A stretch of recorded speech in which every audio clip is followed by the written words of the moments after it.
There's a voice inside you. It's always there. When you do something, it criticizes. When you don't do something, it does too. It's not enough. You could have done better. You spent this much time on that.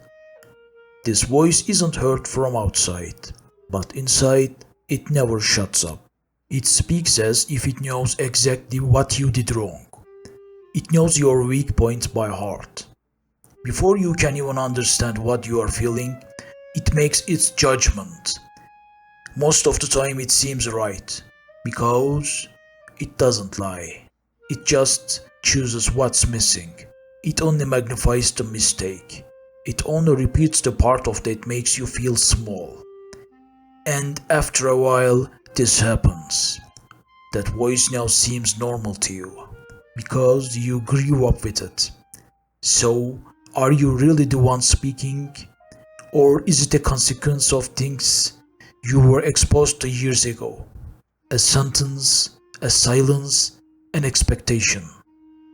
Maybe that's why no matter what you do, you can't finish.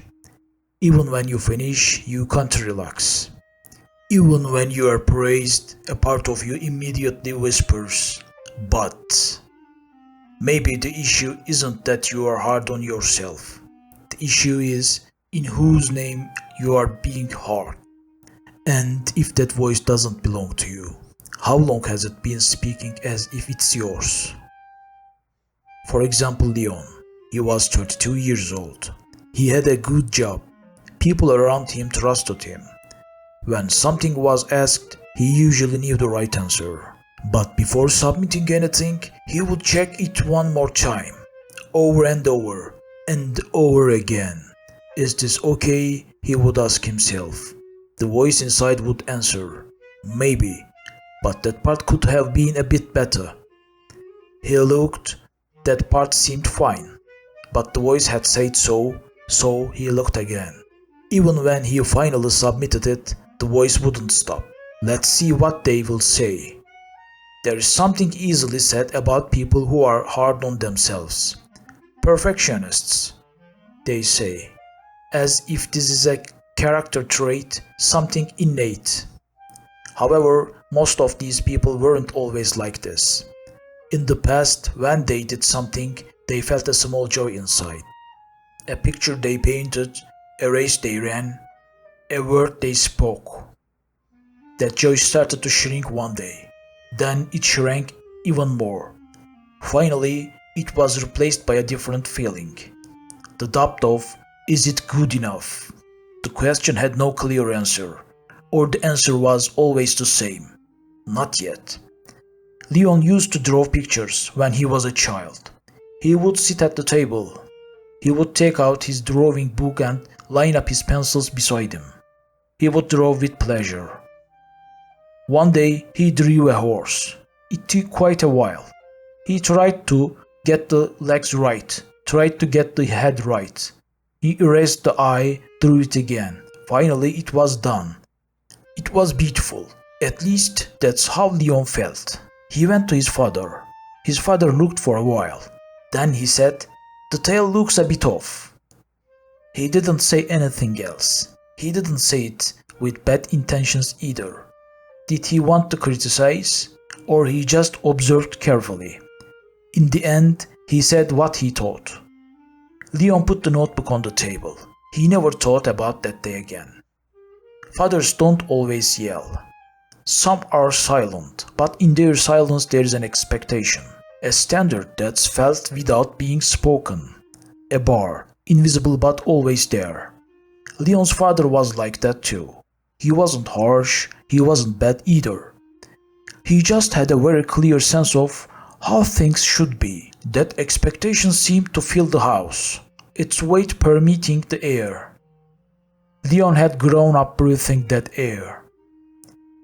When he spoke at the dinner table, he would study his father's expression. Was he interested or not? Did he approve or not? Leon learned to read this very early. Over time, this reading became internalized. Even when his father wasn't there, Leon continued reading. He read his own face. Read his own work. Read his own words. When would my father say about this? The question changed over time. The word father eventually faded away. Only, is this enough, remained. The voice inside people who are hard on themselves usually feels like their own voice. They have internalized it so much that it's now as natural as breathing. When they wake up in the morning, it's there. When they plan something, it's there. When they go to bed at night, reviewing that day, it's there. They don't even feel its presence anymore. It's now a part of them. You could have done that better. Why did you say that in that moment? Tomorrow you have to be more careful.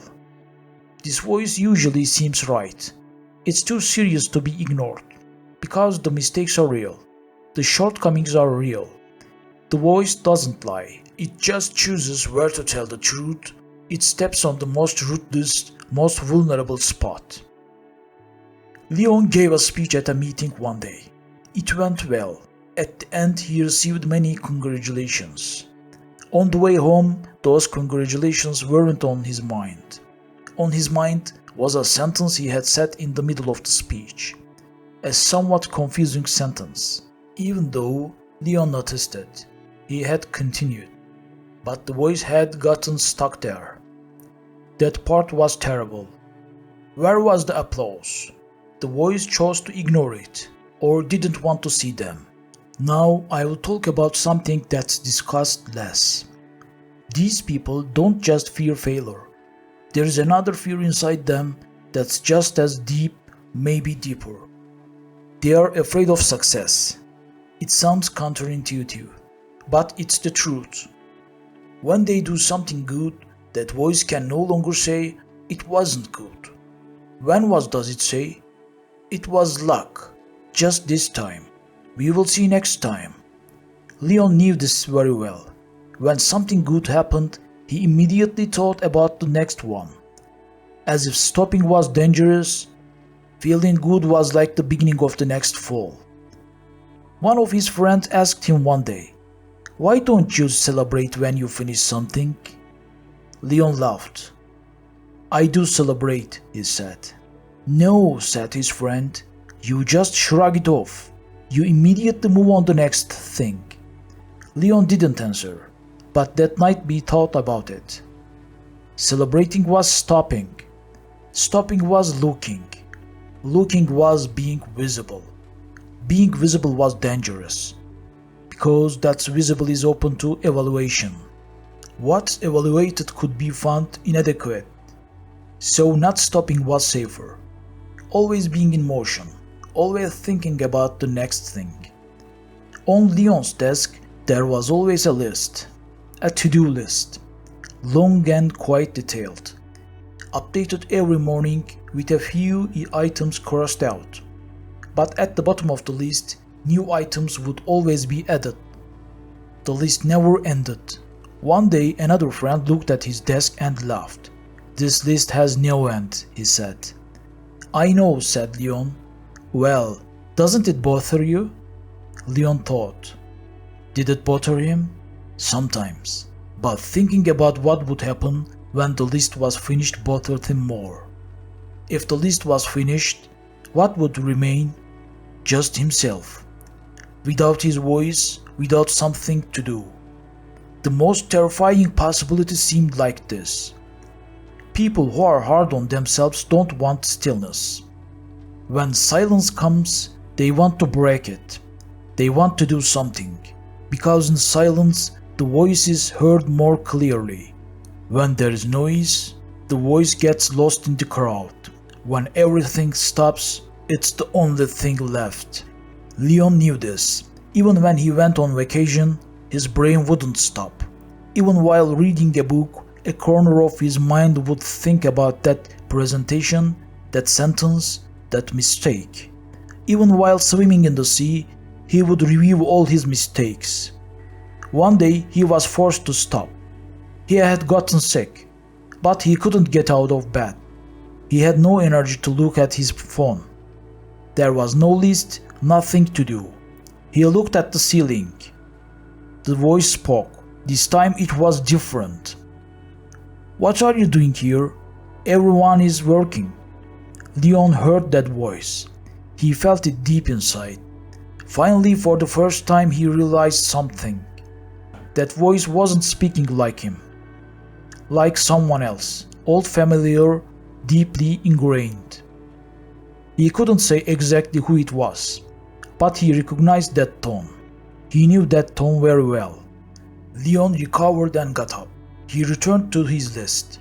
But that feeling inside didn't pass right away. The feeling that the voice was different from his own. He thought while walking. How long had that voice lived there? Had it always been there, or did it settle in one day, in one moment? He thought about that day he drove the horse. You know, that horse with the crooked tail. How he put that paper on the table. Then he thought about other moments. The silence at the dinner table. The moments he tried to read his father's face. The silent, invisible questions he asked. Is this enough? When did those questions become his questions? When did that voice become his voice? He didn't know. This was very strange, because that voice had been there for so long that he had forgotten where it came from. People who are hard on themselves have another characteristic. They are very good listeners. When a friend is upset, they are there. When something goes wrong, they always look for a solution. They see the pain of others. They carry it, they try to ease the burden. But when they themselves are upset, grow up already. There are bigger problems to worry about. When someone else makes a mistake, they respond with understanding. It happens, they say. Everyone does it. But when they themselves make a mistake, the inner voice rises. They should have known. You should have been more careful. One day a friend of Leon came back from a job interview. "It went terribly," he said. "I got too excited. I stumbled." "It happens," said Leon. "The first interview is tough. You will do better next time." He said it sincerely. He really thought so. But that night he remembered his own job interview. Years ago. He had made a mistake somewhere too. Questions kept spinning in his head. You acted stupidly. You were unprepared. You didn't deserve it anyway. The same mistake, two different voices. One for someone else, one for himself. Leon saw this difference so clearly for the first time. There is something else that these people rarely notice. They don't usually fear being a failure. They fear being enough. Because when they are inadequate, the voice makes sense. Work harder. Be better. There is a direction. There is a goal. There is movement. But if you are adequate, if you are good enough, then what happens? Does the voice shut up, or does it just move the goalposts? When Leon did something really well, he would feel lightened for a brief moment. But that moment wouldn't last long, because the voice would show itself again. This time was good, but next time the stakes will be even higher. In the end, Leon would raise the bar higher. He would start running again, never stopping, never resting. Sometimes he would think, if that voice didn't exist, what could have been? Would he work less? Would he be more unsuccessful? Or would he be lighter or freer? He didn't know, because he couldn't imagine himself without that noise. The voice felt older than Leon himself. It had been there long before he understood it. It was deeply rooted. This might be the heaviest part. Even when the voice felt foreign, it simultaneously felt familiar.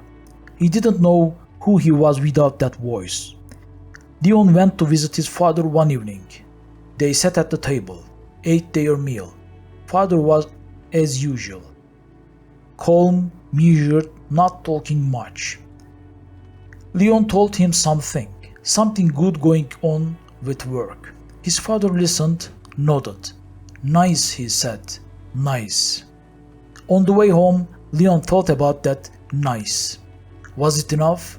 But somewhere inside, he was still waiting. What was he waiting for? He didn't know exactly. Something more, something definitive. Then he stopped and realized this. What he was waiting for might never come. Maybe it had always been like this, and that expectation, that unmet expectation, had seeped into him over the years. It had become a voice that spoke like his, but existed before him. That voice is still inside Leon. It's there when he wakes up. It comes when he's planning something. It comes when he finishes something. Now, every once in a while, Leon pauses, if only for a fleeting moment. He hears the voice and asks this. Is this my voice? He can't answer quickly. The answer isn't easy. That voice has been there for so long that finding the answer means finding himself again. This seems both necessary and terrifying. Leon doesn't know yet. Maybe he will never fully know. But even asking this question means something is beginning to shift deep within. There's a lot that can be said about people who are too hard on themselves. Be kind to yourself. Your mistakes don't define you. You are enough. But these words can't reach that voice. Because the voice is older than these words. Deeper, more deeply ingrained. It didn't come in a day. And it won't leave in a day either. The child inside Leon is still sitting at the table. Still drawing a horse. Still looking at his father's face. Was the tail really crooked? Did it matter? He knew it didn't. But that look, that silence, that judgmental sentence, the imprint remained. You might also know this feeling. When you do something, that sudden tightness inside. That not enough, that it could have been better. How long has that voice been speaking to you? When you first hear that voice, who was beside you? Now that person isn't there, but the voice is still there. So, if that voice were to be silent, would you still be you? Leon doesn't know this. Maybe you don't know either. When that voice speaks, to stop for a moment, to listen, and to ask, is this really my voice? And answer might not come, but the question remains there. Does this even need a solution? Maybe the solution is just to notice.